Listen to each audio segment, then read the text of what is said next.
Welcome to the next section, Building an Application with Angular Components. In this section we'll see how to build application architectures based on trees of components, and how the new Angular dependency injection mechanism will help us to declare and consume our dependencies across the application with minimum effort and optimal results. Let's first introduce the component tree. Modern web applications based on web component architectures often conform to a sort of tree hierarchy, wherein the top main component acts as a global placeholder, where child components turn into hosts for other nested child components, and so on and so forth. There are obvious advantages to this approach. On one hand, reusability does not get compromised, and we can reuse components throughout the component tree with little effort. Secondly, the resulting granularity reduces the burden required for envisioning, designing, and maintaining bigger applications.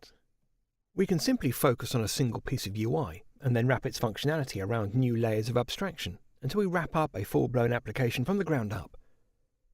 Alternatively, we can approach our web application the other way around and start from a more generic functionality, just to end up breaking down the app into smaller pieces of UI and functionality, which become our web components.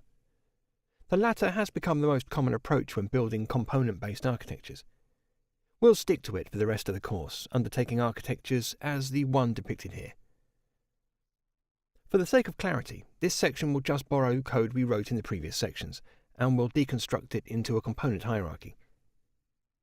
We'll also allocate some room in the resulting application for all the supporting classes and models required to give shape to our Pomodoro tool. This will turn into a perfect opportunity to learn the intricacies of the dependency injection machinery baked into Angular, as we'll see later in this chapter.